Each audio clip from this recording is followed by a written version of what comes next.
గత ప్రభుత్వ అనాలోచితంగా తీసుకువచ్చిన జీవో 42 కారణంగా నెల్లూరు జిల్లాలో దశాబ్దాల చరిత్ర కలిగిన ఎన్నో ఎయిడెడ్ కళాశాలలు మూతపడ్డాయని కోవూరు ఎమ్మెల్యే వేమిరెడ్డి ప్రశాంత్ రెడ్డి అన్నారు. అసెంబ్లీలో జిల్లాలోని పలు విద్యా సంబంధ సమస్యలను ఆమె ఇవాళ ప్రస్తావించారు. నెల్లూరు జిల్లా కేంద్రంలో మహిళా డిగ్రీ కళాశాల మాత్రమే ఉందని, పురుషుల డిగ్రీ కళాశాల లేకపోవడంతో ప్రైవేట్ విద్యా సంస్థల్లో చదవటం పేద విద్యార్థులకు భారంగా మారిందన్నారు. చాలా డిగ్రీ కళాశాలల్లో హిస్టరీ, ఎకనామిక్, కామర్స్ లాంటి ఆర్ట్స్ విభాగాలు లేకపోవడంతో గ్రూప్ 1 లాంటి పోటీ పరీక్షలకు హాజరయ్యే విద్యార్థులకు సమస్యగా ఉందని ఆమె సభ దృష్టికి తెచ్చారు.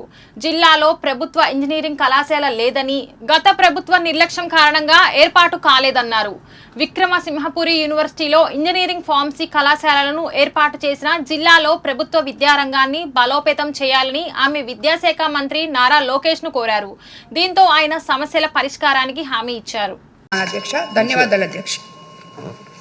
అధ్యక్ష, ఇప్పుడే ప్రశాంత్ రెడ్డి గారు కూడా చెప్పారు. అధ్యక్ష డిగ్రీ కళాశాలకు వచ్చగలేనంటే నేను ఆలోచించేది, ఇప్పుడు ప్రభుత్వ డిగ్రీ కళాశాలలో ఉన్న డిగ్రీ కళాశాలలో అడ్మిషన్స్ తక్కువ ఉన్నాయి అధ్యక్ష. ప్రభుత్వం, ప్రైవేట్లో కూడా ఎందుకున్నాయి, ఎలా ఇది బలోపేతం చేయాలి, ఇండస్ట్రీ కనెక్ట్ ఎలా తీసుకురావాలి, దానిపైన ముందుగా మేము దానిపైన ఫోకస్ చేస్తున్నాం అధ్యక్ష.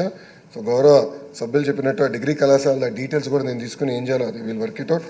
తప్పనిసరిగా ఈ ఆర్ట్స్ కోర్సెస్ ఇది ఎట్లా చేయాలి అనే దానిపైన కూడా నేను కొంత వర్కౌట్ చేస్తాను. నేను మన మహిళా యూనివర్సిటీకి వెళ్ళినప్పుడు కూడా చూశాను అధ్యక్ష.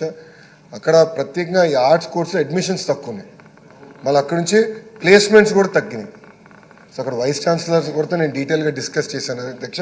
ఇండస్ట్రీ కనెక్ట్ అనేది చాలా చాలా అవసరం. కేవలం computer science or computer based electronics కాకుండా మిగతా కూడా ఇండస్ట్రీ కనెక్ట్ తీసుకురావాలి, ప్లేస్మెంట్స్ ఎట్లా పెంచాలి దానిపైన కూడా మేము సీరియస్గా డిస్కస్ చేస్తాం జరిగింది అధ్యక్ష. ఎయిడెడ్ పాలసీ గురించి కూడా మేడం గారు చెప్పారు అధ్యక్ష. రెండు నిమిషాల్లో పూర్తి చేస్తాం, కొంచెం టైం ఇవ్వాలి అధ్యక్ష ఇది ఇష్యూ పైన. అధ్యక్ష, ఎయిడెడ్ విషయం పైన మనం ప్రతిపక్షంలో ఉన్నప్పుడు పెద్ద ఎత్తున పోరాటం జరిగింది అధ్యక్ష. ఆనాడు ఎయిడెడ్ వ్యవస్థని మేము రద్దు చేస్తున్నాము అని ఏకపక్షంగా ప్రభుత్వం తీసుకుంది. ఎయిడెడ్ కళాశాలలో పెద్ద ఎత్తున విద్యార్థులు, ప్రజా సంఘాలు ధర్నా చేస్తుంటే పోలీస్ సోదరుల్ని డిగ్రీ కళాశాల లోపల పంపించి పిల్లలపైన ఆనాడు లాఠీచార్జ్ చేశారు అధ్యక్ష. నేను ఆ రోజు ఎమ్మెల్సీ అధ్యక్ష, నేను కౌన్సిల్లో మాట్లాడాను. ఎంతోమంది గొప్ప వాళ్ళు ఎయిడెడ్ కళాశాల నుంచి బయటకు వచ్చారు. విశ్వవిఖ్యాత నటసార్వభౌమ స్వర్గీయ నందమూరి తారక రామారావు గారు కూడా ఎయిడెడ్ కళాశాలలో చదివిన వ్యక్తి అధ్యక్ష. సో ఎయిడెడ్ని మనం అదే ఇట్లా విస్మరిస్తాం కరెక్ట్ కాదని ఆనాడు పోరాడాం. ఆ పోరాటం చేసాం కనుకనే 3 ఆప్షన్స్ ఇచ్చారు. అంటే మీరు ఎయిడెడ్ నుంచి బయటకు వెళ్తారంటే ఒక ఆప్షను, లేదంటే సూడో బ్యాలెన్స్గా ఉంటారంటే ఒకటి, లేదంటే ఎయిడ్ కంటిన్యూ చేయాలని. బట్ అప్పుడు కూడా బలవంతం చేసి మీరు ఎయిడ్ మటుకు అడగద్దని చెప్పారు అధ్యక్ష.